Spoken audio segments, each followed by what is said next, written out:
Good morning, Sam. Good evening, Mallory. Welcome back to Nobody Leaves, a podcast where I wear clown makeup every week and we talk about something that I wanted to watch or something that Sam wanted to watch. And this week is something that I wanted to watch, and it's one of my favorite little weird online web series, Bigtop Burger, seasons 1 through 3. We're going to discuss this in depth, and we're going to discuss how me being a longtime fan of this series and Sam having now watched it for the first time ever, how he is also joining me in the exact same level of enthusiasm. And you can tell by our faces that we really are like vibing. We're on the same level, and we're just going to have a spirited, cooperative conversation about how we just both love this little wacky YouTube cartoon. Sam, back to you in the studio. What did you think of Bigtop Burger seasons 1 through 3, the entire series? Mallory, I didn't wake up at 4 a.m. to invent invisible clown makeup just for you to call out my lack of enthusiasm for Bigtop Burger. I've been a Bigtop Burger Hive member for going on 72 hours now. I've got my Steve X Cesare fanfic. It's 6,000 words and counting. I feel like you're underestimating my ability to pretend to like something you like. No, look. Can I just say, though, I'm really proud of you for immediately nailing the primary ship of this series. Like, if you go on Tumblr and search Bigtop Burger, it's just these two making out. Listen, it's a web series with two male characters that dislike each other. It was written in the stars, It was always going to be there. It was written in the Tumblrs. Boy, I'm not beating the old man allegations. The Tumblrs, Jesus. Bigtop Burger, a little lol, so random, but very, very well animated. Music, ooh, we're gonna talk about the music. Music, real good. Voice acting, real good. This is like. I like this vein you're in lately of like, we're going to talk about Mr. Boop, or we're going to talk about Noah's Ark, the short film, or we're going to talk about Bigtop Burger. Like, I like this vibe of let's dig into some internet stuff. It has been Hotel Right had like permeated the culture where like I'd heard about it. I had not heard a pip about this series. I think you said last week that I might have recognized the Star Wars short that the same creator put out. I thought I had. I hadn't. I watched that this morning too. Very funny. But yeah, this is a piece of the internet that I've completely missed. Not that surprising. Independent animation is something that is definitely like a black hole for me with the internet. Like, I know some of the absolute most popular ones, and that's about it. But this is a charming little thing that's been going for 5 years. Yeah, it's crazy. I will say that's like one of the biggest differences in the way that we're consuming the series, because I watched the pilot like when it came out. I'm a huge fan of just Worthy Kids in general, like this creator, like, anything he was like putting out at the time, I was like gonna be there. And this was like his first venture into like serialized content, as opposed to just like, random. He's made plenty of like what you'd consider like kind of short films or just short YouTube videos that are disconnected from anything, as well as like fan animatics. But yeah, this being his like seeing episode 1 of anything posted to his channel, like, I was like on it immediately, right? Props to anyone who in 2020 and beyond was like, I'm going to get into YouTube animation now, when it makes zero money and YouTube only cares about like watch time and retention and all that. Like, it's tough out there for short, to the point bits. This is an anti-bit platform, unless it's like in a vertical format. Yeah. So I can appreciate doing this for the love of the game and seemingly having a lot of success. Some of these episodes are like, I think 18 million was that was the Star Wars short, but the Bigtop season 2 I think was like 2 million. That's really good. Yeah, a lot of M's when I was scrolling in the view counts. I normally don't pay as much attention to like view counts on videos, but I was what I was curious about, like, because this has been around for so long, was like, you know, how view counts differed, and if there were like certain episodes that like people were revisiting or had like Hmm. farther reach or whatever, looking at it in retrospective. Pretty consistent. There's like a couple spikes you can see, like, okay, this is definitely like a favorite episode of a lot of people. But yeah, like until like season 3, which has like come out a lot more recently and just had like Hmm. way less time to pick up those like so many views. Well, I was um surprised that yeah. the season compilation videos, which is how I watched the first 2 seasons, I was pleasantly surprised to see that those were like the more successful ones, because it's like, oh, that means someone that implies like this is a passionate fan base that is like going back and essentially rewatching a season of the show. I know there's like some additional animation and bits in that Mm. like blended version of the experience. I can't imagine, it's not my thing to be watching a show in like 5-minute clips, but for people who follow it closely, I'm sure it's a fun time.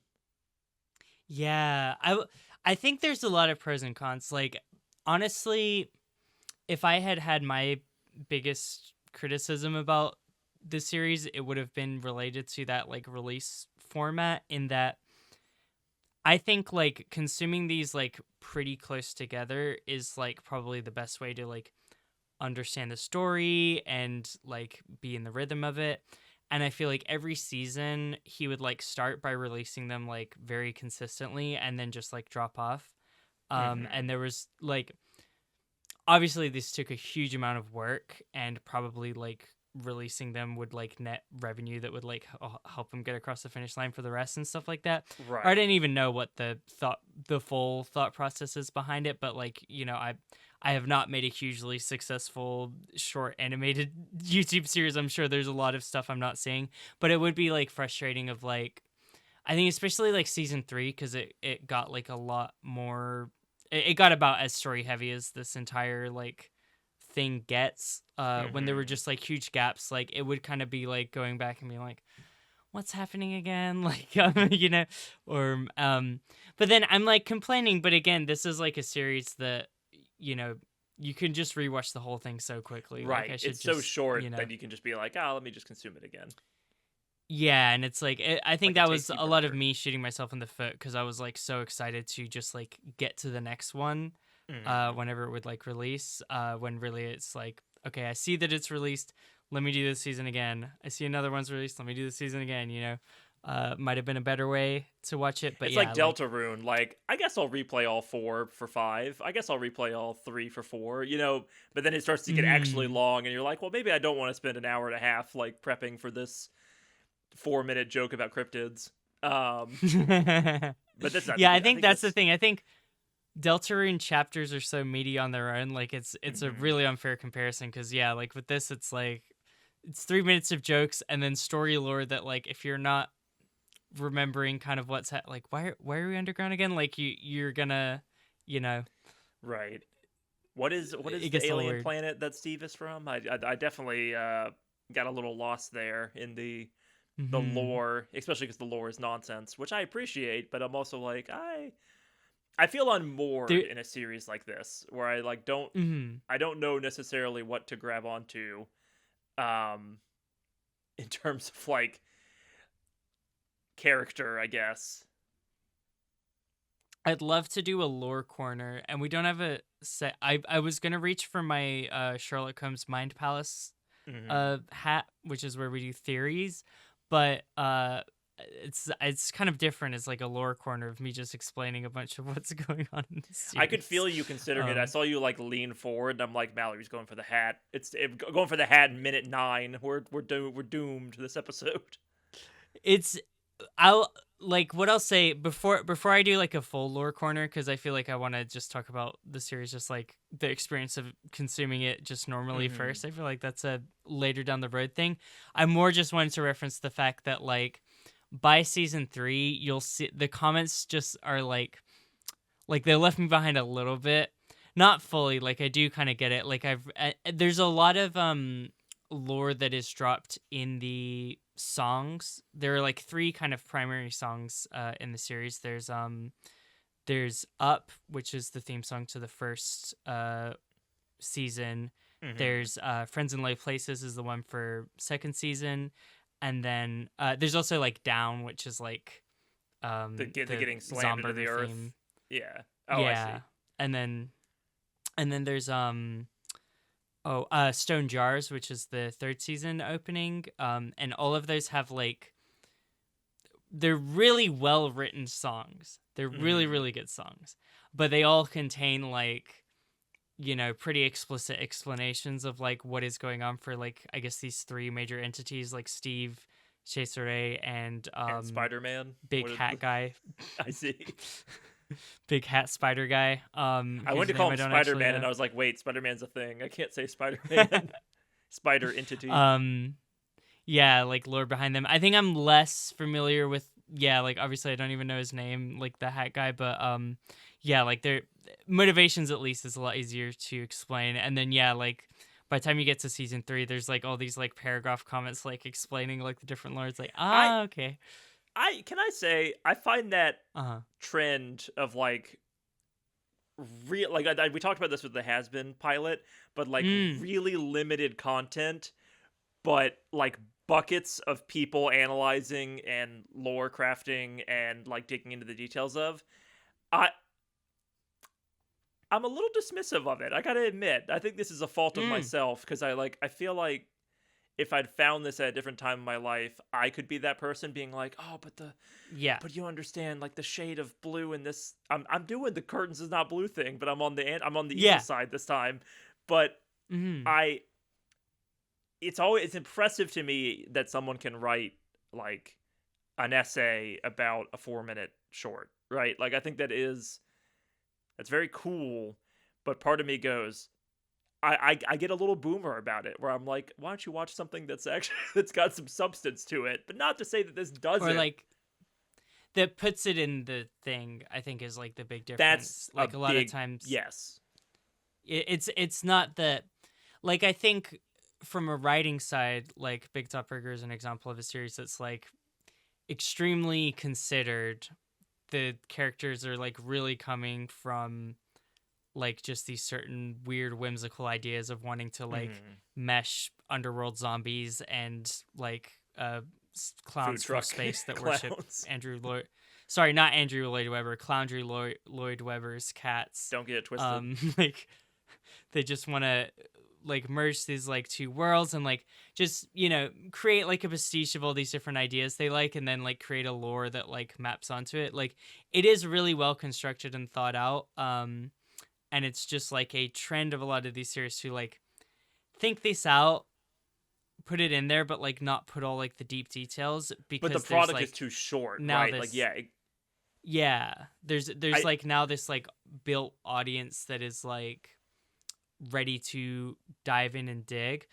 mhm. My yeah, I obviously I love a game theory. I love digging. I I think that my experience of it is you get burned a lot, and that's what kind of I was mhm. hearing when you were saying it.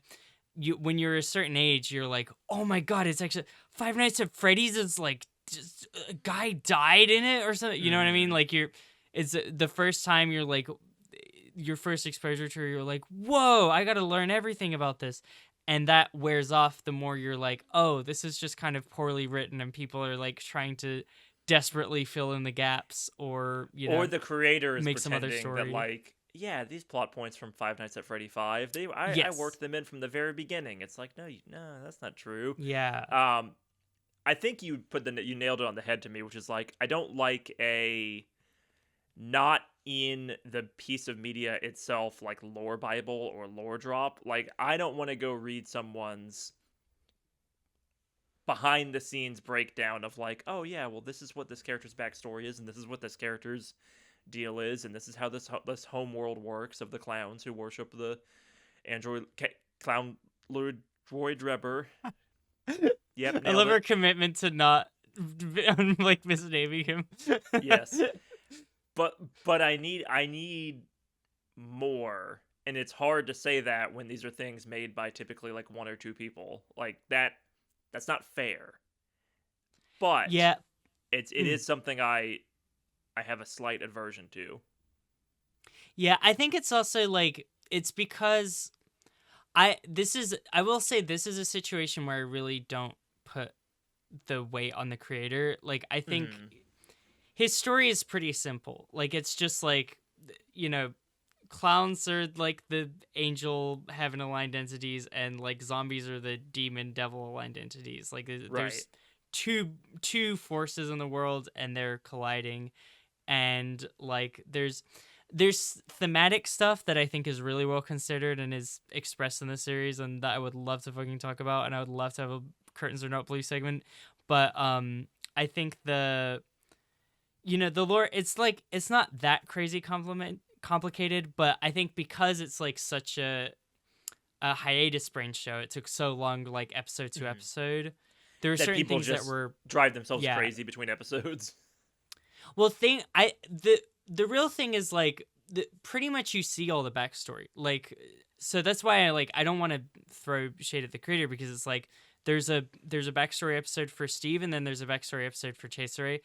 It pretty Hmm. much covers the whole gamut. Like they pretty much explain it all in the show. It's not that like much This isn't deeper, right. It's but not yeah. as brutal as like from the pilot of Has Been. I have all of Angel Dust's backstory. What are you talking about? Like, it's not as annoying as I found that to be. Where it's like Mm, there's an assumption that fans of the show will know this information because of a tweet or a Tumblr post or what have you, or mm, an AMA prior. I'm not just picking on Tumblr here, like just like that being the energy of like, mm, oh well, everyone knows uh Radio Demon's backstory already. We're gonna hint at it in this episode, but you already know it, so why we can save that for mm. season 3.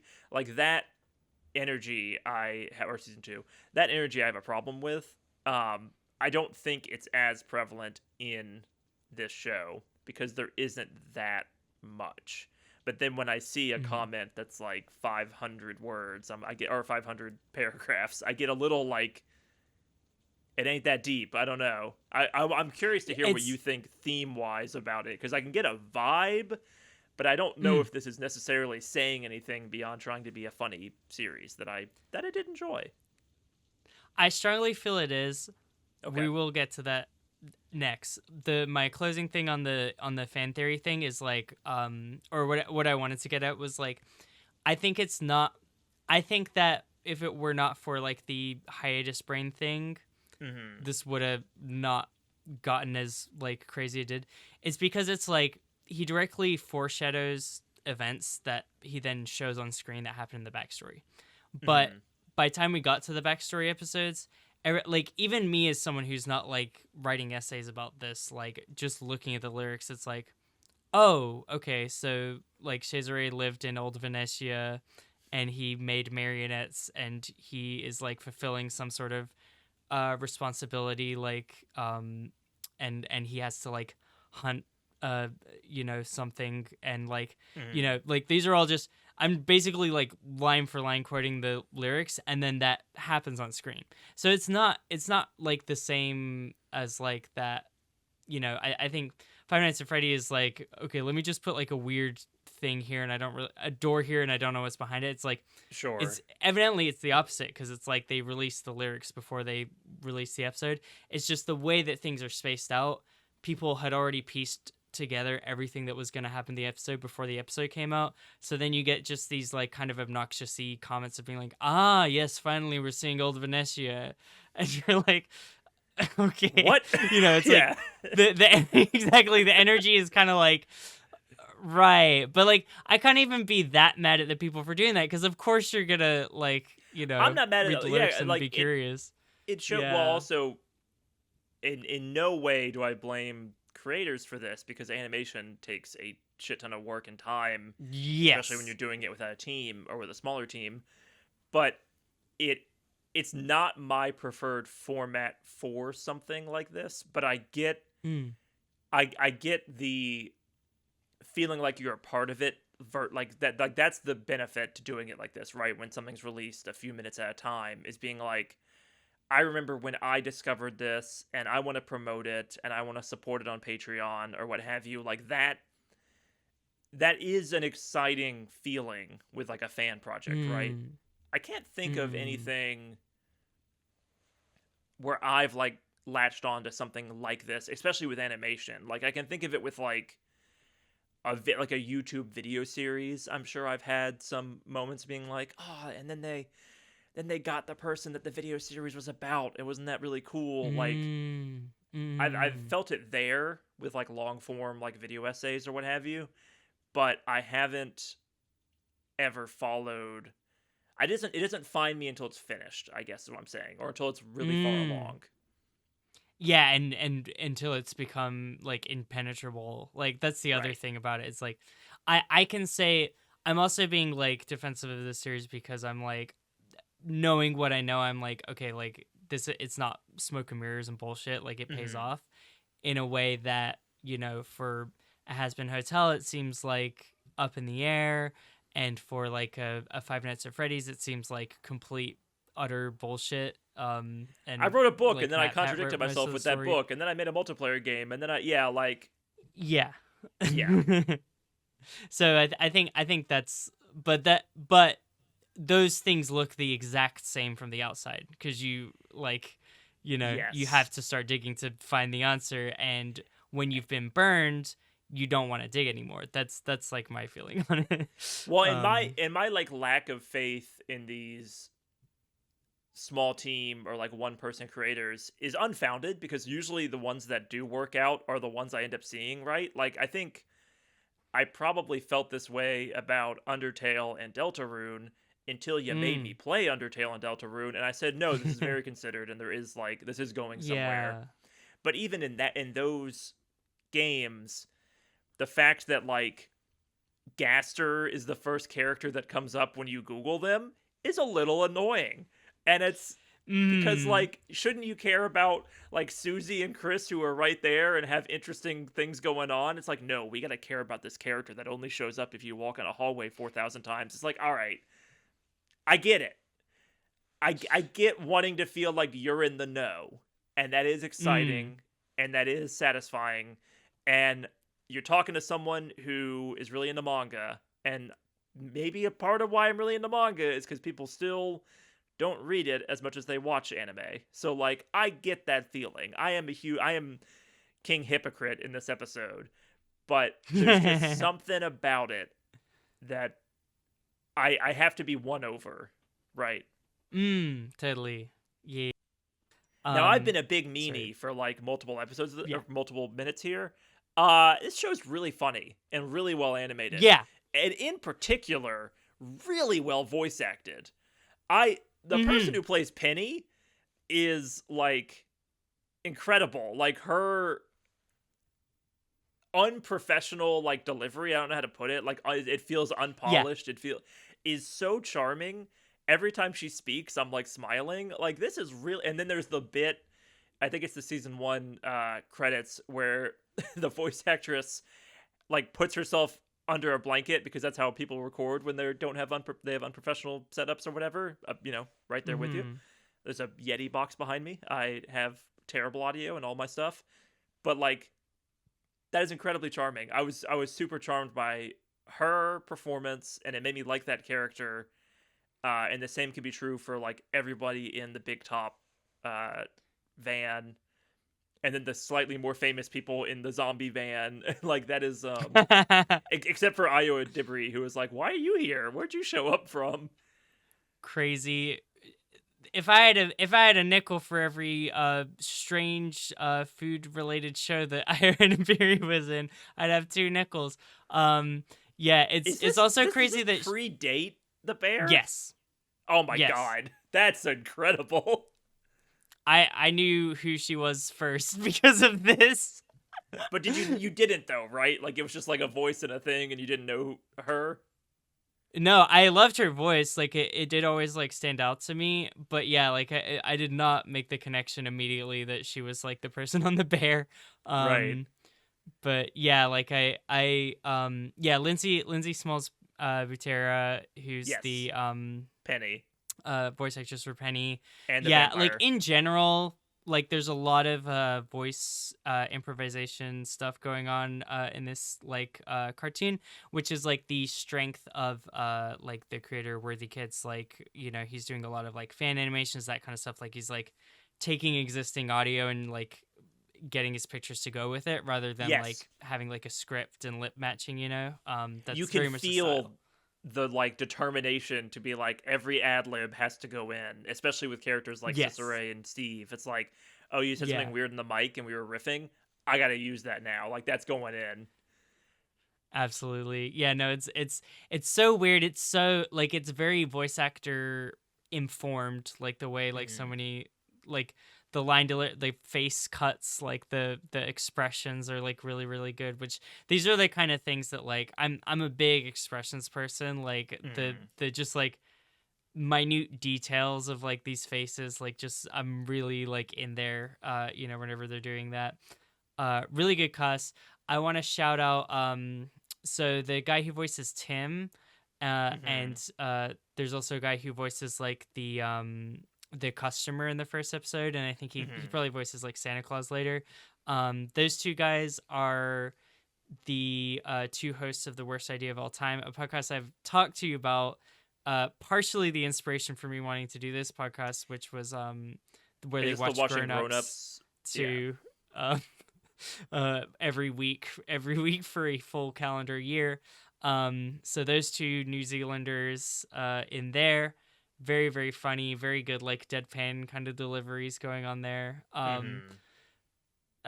There's also so Worthy Kids himself is the voice of Steve.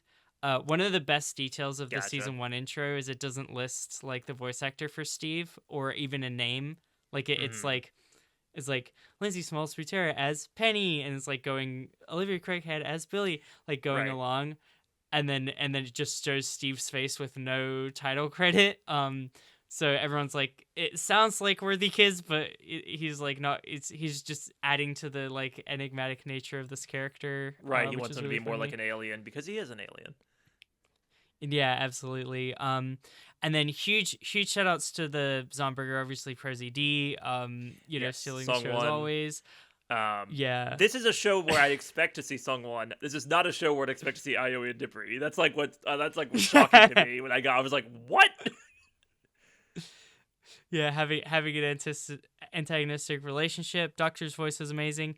Cesare, this was like this is where it like went to the stratosphere for me. Cesare is voiced by a comedian, Chris Fleming. Have you ever heard of Yes, this comedian? I Okay. looked them up because of this show earlier, Mhm. and at first I thought that they were Yeah. Wonder Kid, and I got a little confused because I'm dumb. But uh, they feel up your alley. Is that fair to say?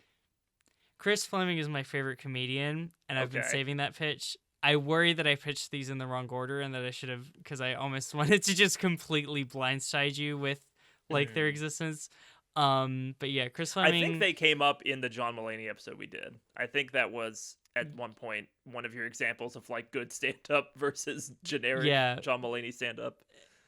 an unfair comparison of any other comedian. Chris Fleming is just stratosphere for me. Exactly the perfect guy, perfect man. I think, but yeah, his. I think a lot of his Cesare performance is very like you now have a taste of Chris Fleming because all of those ad libs are in there, like this, like him like banging things, like this butch mechanism, like that is like him. Like somebody pour Gatorade on Conrad absolutely is something that he came up with.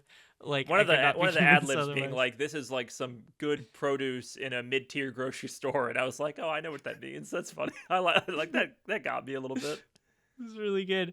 You're looking like a Land's End model with that backpack on there, Steve. So, What does he say when he's about to I slice don't the know. van in half, or when Steve's about to like slice the van in half with the sword? It's like, "Oh, horse piss" or something. I'm like, okay. Yeah, you would pull some horse piss like this. It's just so I don't know. Just the absolute king of like being able to pull like these insane references Hmm. and things that like are so you would never think of and are so immediately understandable. Like I don't know, amazing Mallory, addition. Love I gotta cut you Cesare, off. I obviously. gotta go rescue my Mhm. hat from Penny the cat, who Okay, just stole my hat off of a countertop. I'll be right back. Yeah, no, voice acting cast is stacked. I don't know. I was kind of just like listing who they were, but like in Hmm. terms of like standout performances, Well, I yeah, obviously have not mine, but knowing I'd any love of to them. hear. Yeah. Yeah, Penny, Billy, Steve, Cesare, like all great, like all Mm. doing incredible work there. Yeah, no, All of the absolutely. alternate voices for the cryptids, very funny. DB Cooper, very funny. The vampire, which I think is also Penny, very funny. Penny the character, not my cat. Mm. I feel I need to Mm. clarify that, even though no one knows my cat's name but you. Um, she's in the outro. Take a look. Mallory Drewer is really cute. Uh, yeah, all of that's wonderful. Like, I don't want to poo-poo this Mm. series because I don't like the format necessarily. Yeah, no, absolutely. I mean, just some world class performances. To me, like it's to shout out like Sungwon Cho on in Hmm. a voice acting thing is like, like the sky is blue. Like This is the Michael Phelps second is thing good at he's been in, I swimming. think, that we've watched because Yeah. he's in K-pop Demon Hunters.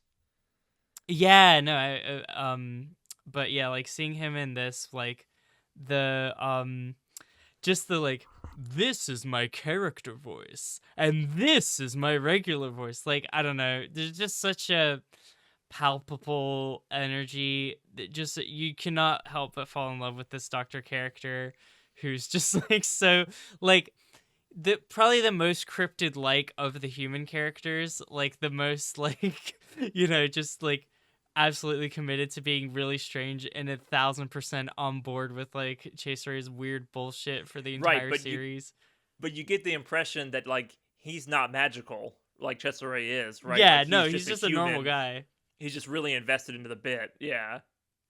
He's a human with a theater degree, and he knows about all he knows is puppet shows and viewpoints. It's Hmm. really, so yeah, he's like, I don't know, some good stuff. I really like that. I have to shout out those two, but yeah, no, I'm glad you shout out Penny as well. Like that just like naturalistic delivery, like every time is so Jumped out to great. me Did you immediately. like?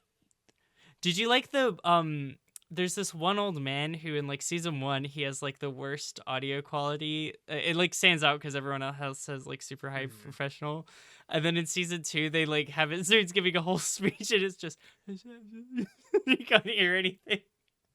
No, no, I did not like that bit necessarily, but humor is subjective. It's really stupid. It's really funny that like the response to like, why is this guy's mic quality so bad? They just like have this Double extended bit down. of like two of him talking to each other, and like you can't hear anything that's being said. It's so stupid. Um, yeah, this really tickles me. This show, Sam. I've been quoting a lot of jokes.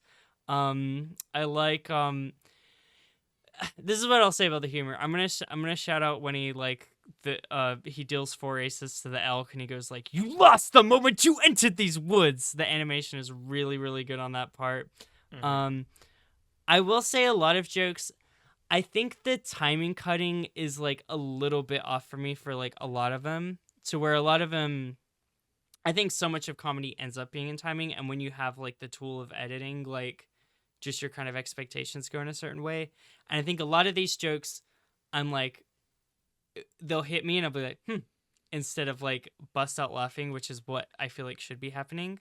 Yes. Um, and I think that has a lot to do with like the timing and editing. That is kind of my surface level observation. I'm sure we can talk about it deeper. You might be right there. I definitely did not find myself laughing as much as other comedic stuff we have covered, like even Mr. Boop a few Mm, weeks ago.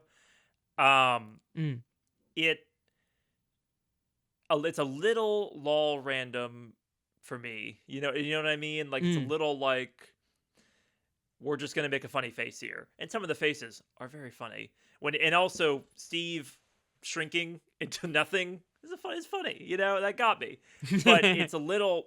It feels a little over reliant on it. I'm unmoored. Like my comedy, Mm. the things I like in comedy, I think are boring old fashioned things, which is like I like oh, that's so and so, right? Like I like good comedy, like good character writing that then brings out comedy.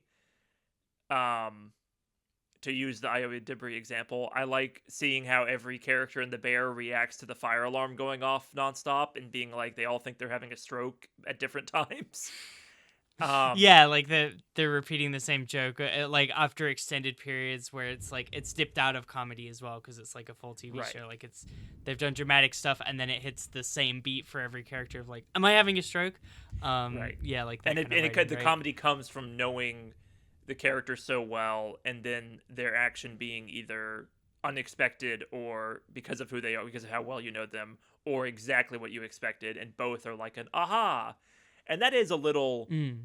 boring and traditional. And we were talking before the podcast about I am a little too straight coded and also straight, but it's funny how those two things mix together.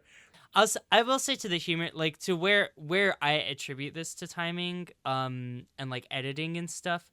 I think a Mm-hmm. lot of the like the bones of like what it should be are there. I think the characters like they have personalities. You know, they're pretty simple. You know, you have your classic bright positive character, gloomy Mm-hmm. down character, kind of like simple kind of straight main character, like the real basic There, setup, and then just like weird random guy like the your right. Charlie, right? There's But the then beginning of like the like mm, patterns, right? Like Billy seems to bail out Steve multiple times, and that's like there's some mm. comedy there. I think I saw a comment mentioning that like it's funny that Steve only refers to Billy by name, and Billy being like the most competent one, I guess.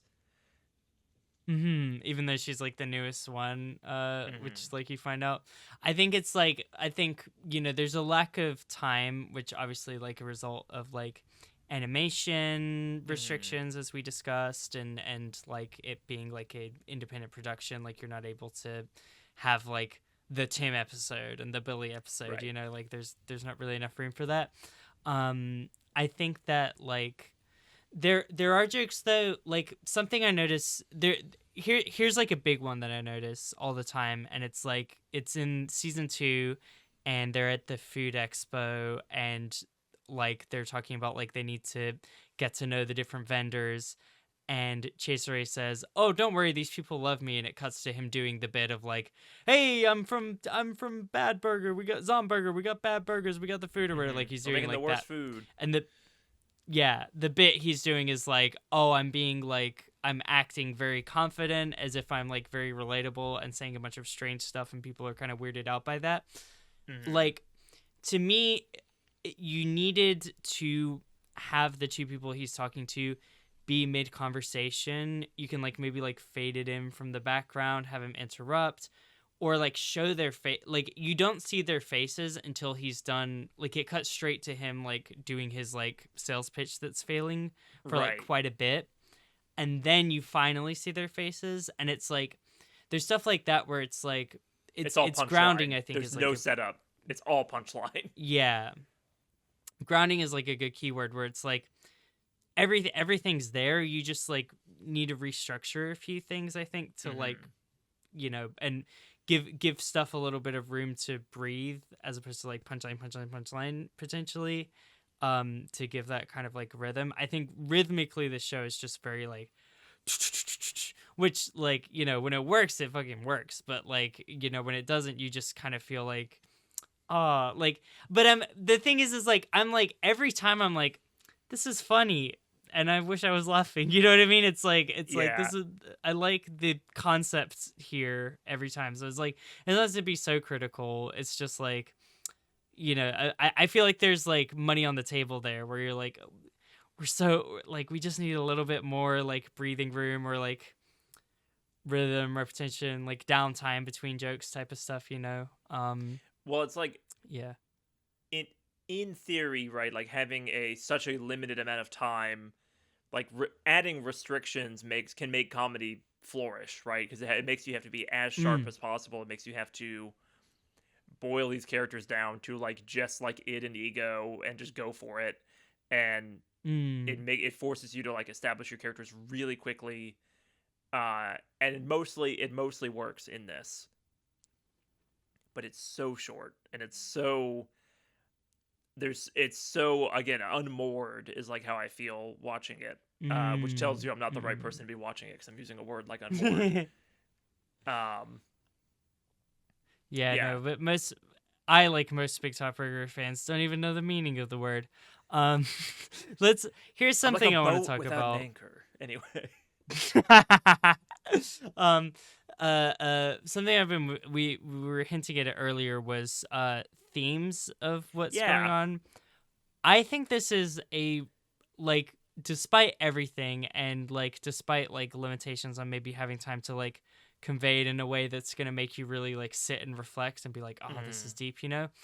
I think that this is a very thematically consistent and thematically tight show. Like it's really there's not a lot of room to deliver themes in this show that is primarily about being wacky and doing comedy and being really beautiful looking, but also just like being so short.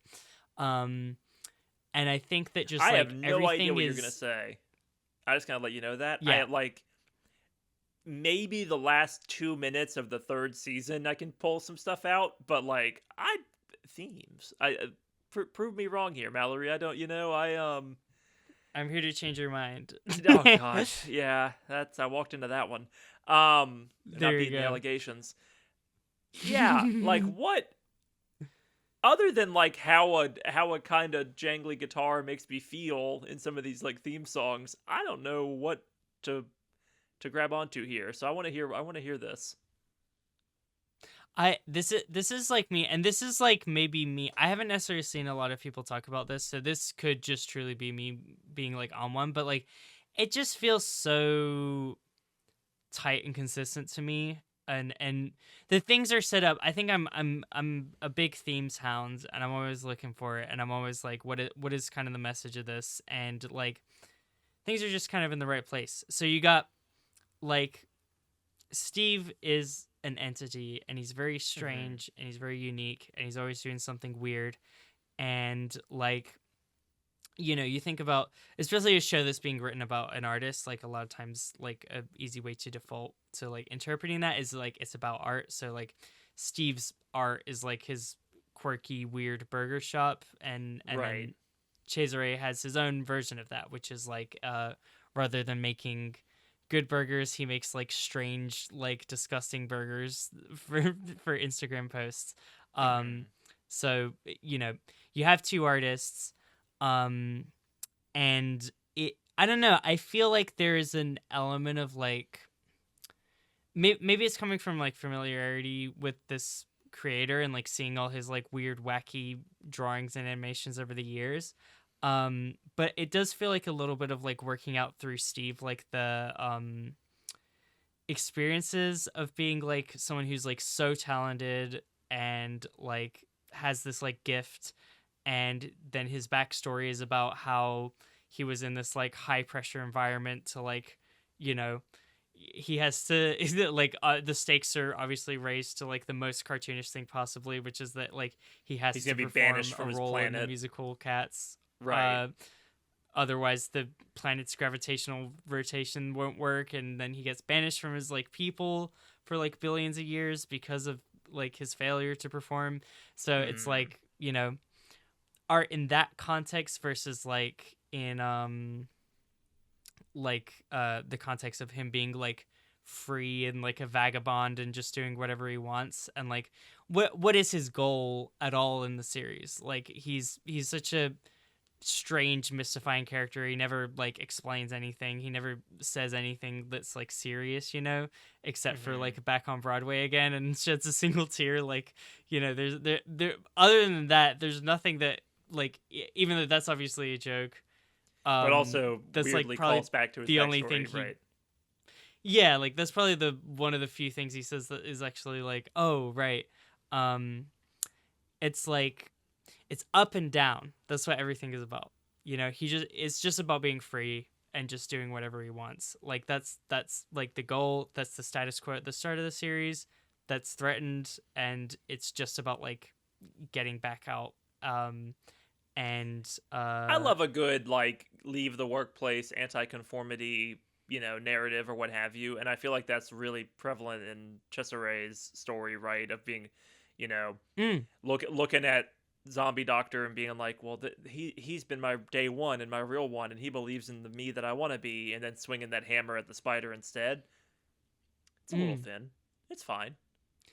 We've Yeah, seen it no, I before. think like the other version of that is just like the commodification of art.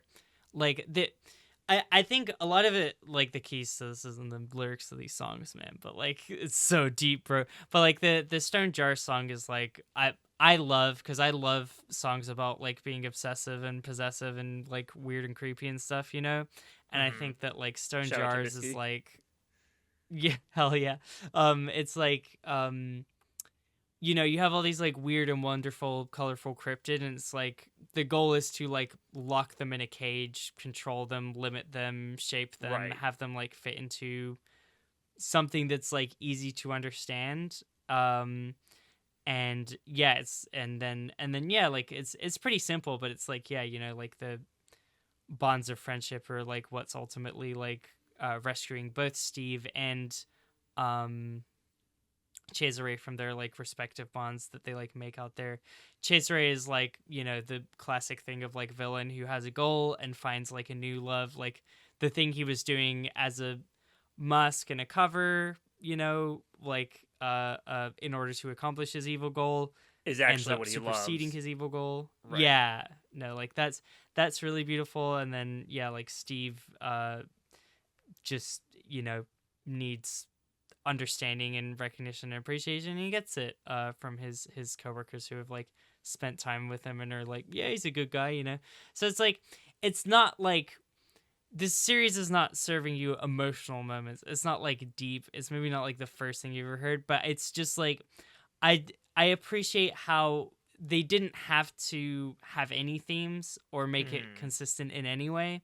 And I just feel like there is like a real commitment. Like, you wouldn't bother with these backstory episodes if with like, and keeping them so like in those realms of like the idea of like, yeah, like an artist being like owned or selling out, or like, like the Right. circumstances under which you're able to like be yourself, be free, and be creative, like and the different pressures that's like putting on you. um like, you don't get there by accident. So I'm like, it's Sure. something that I appreciate in a show that didn't have to do any of that. You know what I mean? Well, I'll say this, like, despite these like themes, like these are themes I've seen a lot of times, and sometimes they resonate with me, and sometimes they don't, depending on the delivery method. Right, this particular delivery method is just not enough there. It's like it's too condensed, it's too flattened out, or what have you. But the production values of Bigtop Burger are stellar, right? With the music, I think the music is like shot really really good and like punching above its weight. Not to say that like the presentation otherwise is bad, because again, I really like the voice acting. I really like the animation for the most part. Like it's going for a unique style that I it's not my favorite style of all time, right? Like I think I liked like On Jail that we looked at earlier in the year. Mm. That was a style that I more immediately was like, wow, it reminds me of Spider Verse. Guy who's only seen Spider Verse, but I um like for all Yeah. those reasons, I can't hate on it too much. But it's more an emotion and a vague sense of a feeling of something more, rather than being able to dig into this and feel like, oh yeah, this is I'm so deeply connected to Cesare's decision at the end with Zombie Doctor versus Spider. Like I'm like, okay, it's fine. Like it's just too short. It's a little too short for Sam. It's I want a serviceable, but yeah, I want a it's like bigger it burger. I don't wasn't. want small plates. I want a big juicy burger Yeah, to bite into. I think this is a small plate series. Like, this is like, it's really there for as a vehicle to deliver jokes in a serialized format, Right. and build out this weird mythology about clowns versus zombies. Um, now, Sam, what if I told you that he made a different video on his YouTube channel where clowns also fight Halloween monsters in a completely different context. And it's like completely unrelated, and you're like, and people are just like, what is this wider war between like clowns and the underworld? Like what and he's Guy who just had like, one yeah, nightmare I that he just has like drawing over and over clowns. again. Yeah, no, it's like, and I think I remember like I haven't like watched all of his streams about like this where he discusses the series, but like Hmm. the way he talks about like his creation of it is like he's like he was playing D&D, and he just like he made like basically Pennywise as his like character, and like he just like while they were playing would just be like drawing like this clown doing all sorts of like weird things and like Right. befriending like different characters or whatever. So it's just him being like, Just him oh falling in wow, love with an like OC. We've all been there. yeah, just a weird like strange little thing that he stumbled across and just decided to write. Also, Sam, to sell you on this series as well, do you know who Steve is named after? Steve. Minecraft Steve? Stephen King, because of it. Ah, So there that you makes go. sense. It's spelled differently, So though. that's funny. Yeah, no, but There were yeah, two there you go. references that I was like, okay, he's a clown from space. That's probably an Mm. It reference, and he has similarly make-upped. And also, fighting the elk in the forest felt very Nichijou. Like, I haven't seen all of Nichijou, but I've seen the deer scene. I've seen the principal superplex Yeah. that deer, and I know that it means something to a lot of people, and it's very funny. Um, yeah, I Yeah, don't no, know. definitely. I don't want to be mean, but it wasn't my cup of tea necessarily. And so when I rank it, I'm going to be a little mean. But this definitely has merit. It has a lot of merit. But I think that there's one thing that you and I both know could have added a lot more merit to this series. This series Uh does not need pirates at all. It's already got zombies and fry cooks and clowns. Like what else? That pirates would be too much in a stew that is already being trying to be served in like a thimble, right? You can't add more ingredients to that. you got heaven, you got hell, you need And like pirate purgatory. purgatory. you need That's the you fry need cooks. That's why they're like working like a menial labor job. that's fair. Um yeah, you I kind just of made a shut you really good down. I'm point there. sorry. Yeah, no, Where would you put they pirates? fully already have pirate vibes. Like especially those on burger ones, man. I would love to be on a Hmm. ship with them. Can we talk about character design? I know you were kind of like saying that the art style wasn't necessarily your taste. I Look, think for I me love a it's like good. I love a mm, good. Let's have an alternate crew, right? yeah, I'm not immune to that. That's like, oh, that's. It's never not fun. Like if we have like the yeah. evil Powerpuff Girls, or we have like. I don't know why that's the only example I could think of, but like it happens over and That's over your and favorite over show. again, and it's very solid as a trope, right? The panty and Mm. stocking, right? Like was it Garter Belt and Oh yeah. other one, Most recently, they had polystyrene and polyurethane. right? It's always a good bit to have like yeah. we're the bad punk version of the characters, the Mm. nihilistic friends or the frowning friends, The right? frowning friends. Yeah. Yeah. No, it's beloved. I think to me, like it's just on a level where every time I see a new character in this art style, I'm like, oh, like that's what I'm really. I think like the main clowns, like having a thing where they're all clowns and like giving them their distinctive features feel extremely unforced. Like they just have like one of them has diamonds, one of them has a circle on their face, Hmm. and like the hairstyles feel like extremely natural and like varied in a way that like they still feel like people you would like meet off the street. I think I'm really like I get really like passionate about like oh like I could see these like walking the streets of like North Carolina.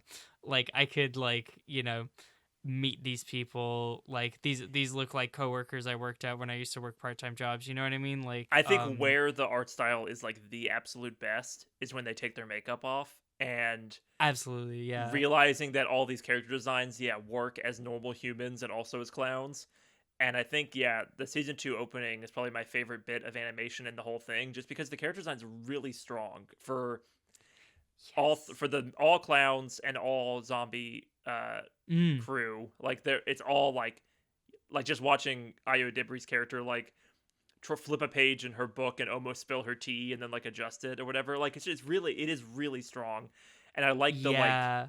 the blend of like complexion colors with when they have the makeup off. Like they all have like splotchy kind of designs to them. I think it's like really, that's where the art style to me shined the most, when it got the least zany, I guess, because it's like it's shocking to see how unzany this same art style can be. Yeah, no, absolutely. Like it grounds it all so well to me, and it really makes me smile.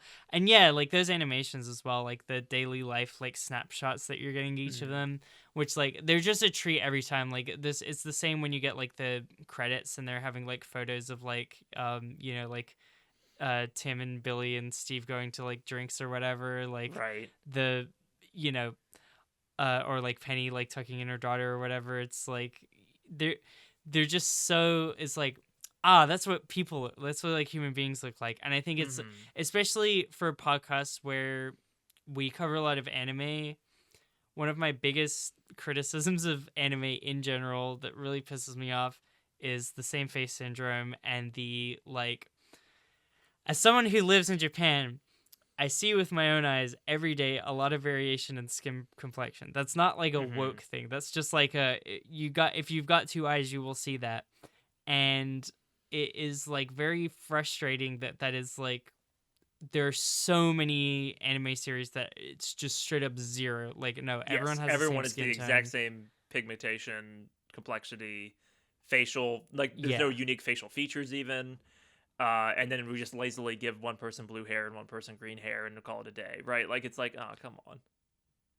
Yeah, and then you have like, I think in like a lot of American shows for the long time, it's been like, the token like black character or something like that. Mm-hmm. Like you just have like one or two people of color, but like there's like clearly a default or whatever, or they're kind of like struggling, and stuff like a project like this is like, oh man, real people. You know what I mean? Like I Billy and her yes. like gray striped hair, um, and yeah, like it's little details like that. It's details like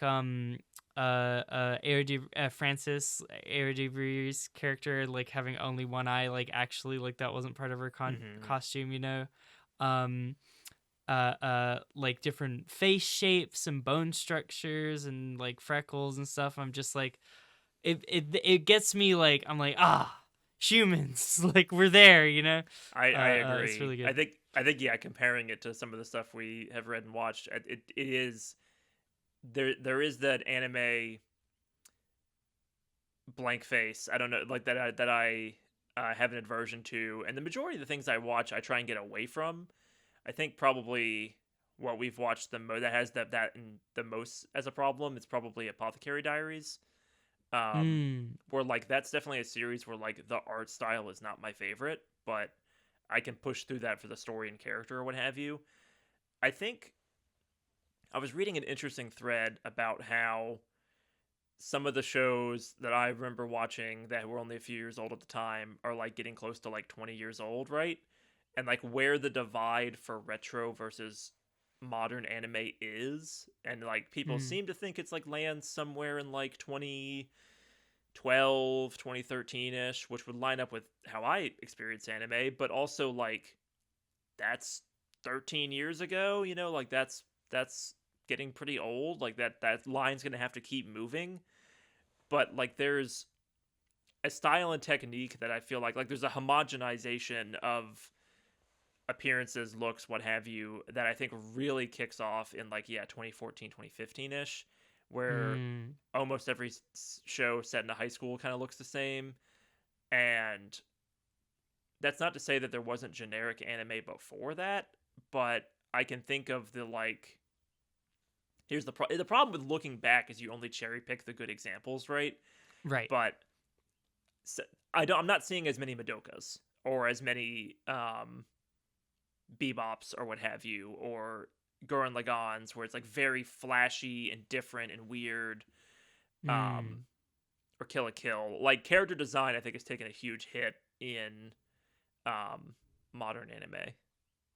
No, definitely. And then just I think even like I'm just anime specifically, I get so fixated on the colorism thing of like there are shows like Skip and Loafer, which I think Hmm. has like pretty good like varied faces, like decent, Yes, like I would call for that like an Barbie. exception. Yeah, because the art style is like Yeah. very unique to it. Or like Toradora. I don't know that Toradora's faces are like that crazy, but they have very varied characters. But these are like series I love that like Right. they're also kind of like high school series where we talk about the real issues a little bit. You know what I mean? Like Sure. they're kind of talking about like fractured families and single parents and queer issues and stuff like that. And they still are just all like just so pale. And I'm like, I don't know what's going on. So I don't know. It's just it's like one of those things where I'm like, oh, I'm proud to be American. I love Worthington. This is a good series. That's my takeaway. When I think about like what's a piece of American culture that I like from like this decade, it's like these are the kind of thing that I want It's to YouTube like put on the animators. banner. You know, it's like this is representative. But yeah, that's my feelings about Big Top Burger. I gotcha. Sam, how do you feel about it on a scale from S to F? On a scale from S to F, well, I there it has a lot of merits. I don't want to say it just doesn't come together and cohese to me into something that like I'm gonna think about after we stop recording today. Um, but it's brimming with personality. It's brimming with talent. Uh, I get the biggest standout for me again is still the voice acting. I think is really really really strong. So all those elements make me. I'm between Cicadas and an Endless Anime Summer, C tier, which feels too mean. But I don't want a podcast where I give everything I am not crazy about a B. Base Mm, he gets on it because that feels dishonest, and I definitely found myself getting a little bored, and I found myself being mm, like kind of having to just get through it on this episode, this mm, subject. So mm. I but is it better than B Stars the final season part 1? Yeah, that's the problem with ranking things. Why would we put ourselves in this torturous situation, you know? Yeah, Um no, you find yourself in a lot of binds where previous misrankings will make you be like, oh, come on. exactly. Do I like it more than Noah's Ark? Yeah, and I put Noah's Ark in B. The problem is, I think when we do the re-ranking at the end of the year, I'm going to drop that down a little bit because I haven't thought about it as much lately. Mm, Um mm. so it's one of those things where it's like I can't put this in C because there's things in B that I think it's better than. But I'm going to do it anyway cuz that's, I contain multitudes. And we're always Whoa. changing and growing and thinking. So Big Top Burger, it's going in C. Maybe I'll bump it up later down the road. We'll see. Oh, now you're doing the sad clown. No, no. It's going to be okay, Mallory. Your makeup, you have to keep it on for when you go to the club after this. Pagliacci yet again. Pagliacci Well, it I feel again. like a clown for having put in all this effort for you to give the best thing happening in indie animation a C. You gave The best Alex thing ever. Hirsch, grandfather of Gravity Falls, you gave him a C. What would I did. my son Alex Hirsch needs this, okay? You need to be kinder to him, all right? He doesn't have enough accolades from people on the internet, all right? Mhm. I don't know when we're going to talk about it was just an accident, if not uh next week because like this is going to be our lowest performing video of all time. This is going to be like one view and it's me. Um it was just an accident. Iranian social thriller. Uh Ooh. Good movie. Oscars were like recent, didn't win anything. Was nominated a bunch of different categories, lost all of them. But this is easily my biggest surprise in terms of movies I watched last year. I didn't know anything about it going in. The premise is excellent, and I'm going to pitch it to you real quick because I think it's interesting to talk about prior to you watching the Ooh. movie. Okay. You're a guy who was tortured in prison A lot. This movie's got some humor to it. Don't worry. I wouldn't say it's a feel good movie, but it's interesting. It's not as Do you think heavy. it would be inappropriate if I dressed as a clown next week as well? Yes, it would be. That would be inappropriate. We're also going to get into it a little bit because it's an Iranian movie made by an Iranian director at a time when the U.S. is bombing Iran. So it's a little heavy, but the movie itself is just like if this movie was like plucked out of Iran and thrown into like it was an Italian director and it was Italian people or whatever, like I think the A to B plot would still be really compelling and interesting. There's a lot of other things going on in terms of this is probably the first thing we've covered that has been made illegally because Iran said, no, you can't make this movie. And Jafar Panahi said, I'm going to make this movie. But the premise is this. A guy has been released from prison, but was formerly in prison for being like a dissenting voice in Iran. Who go figure. And while there, he was tortured. And he was blindfolded while he was being tortured, so he never saw the face of the person who, like, ruined his life. But he heard how he walked. And so he thinks that he has found the guy through, like, a happenstance. And so he kidnaps the guy that he thinks is the person who tortured him.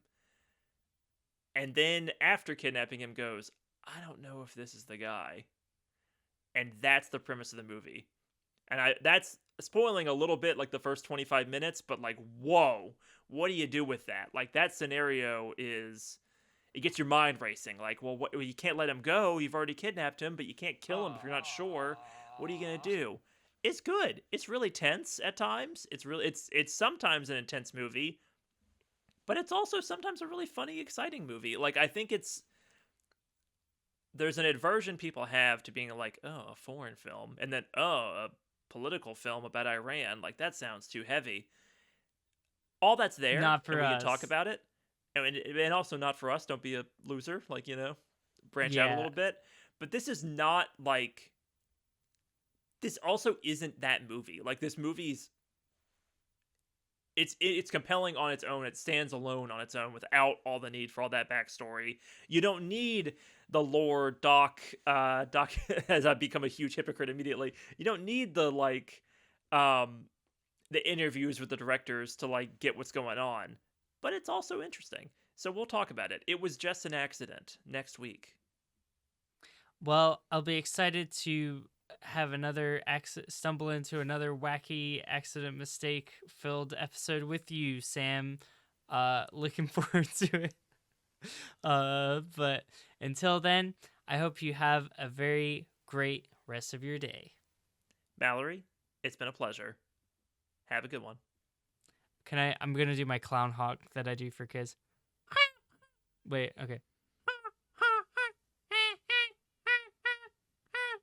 I do that for children a lot to entertain them, because they're kids, I'm entertained. Am I a child? The wheels on the bus go round and round, round and round, and then you. Dun, dun, dun, dun, dun. Mallory, I'm nervous. I'm a little nervous.